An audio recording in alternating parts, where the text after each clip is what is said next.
Tatlong patunay na ginagabayan at binabantayan ka ng Diyos. Una, payapa ka kahit may problema. Filipos 4 verse 7, ang kapayapaan ng Diyos ay siyang mag-iingat sa iyong puso at isipan. Kahit na nasa gitna ka pa ng pagsubok o mahirap na desisyon, nararamdaman mo ang kakaibang ginhawa at paniniwala na nasa mabuting kamay ka. Pangalawa, may darating na tulong na hindi mo inaasahan. Awit 34 verse 7, anghel ang siyang bantay sa mga may takot sa Diyos at sa mga panganib siya'y kinukupkup. May mga taong bigla na lang tutulong sa iyo na hindi mo inaasahan at sila yung magbibigay ng kasagutan sa iyong mga panalangin. Ito ang pinakamagandang sinyales na gumagawa ang Diyos sa buhay mo.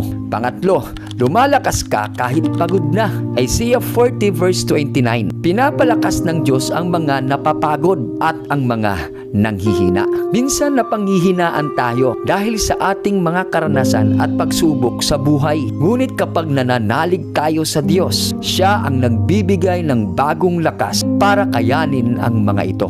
Kaya kapatid, huwag tayong tumigil sa pananalig sa ating Panginoong Diyos dahil totoong gumagabay siya sa mga lumalapit sa Kanya. Manatili tayo sa panalangin at sa pagbubulay-bulay ng Kanyang mga salita at kung magagawa mo ito, madadaig mo ang masama ng mabuti.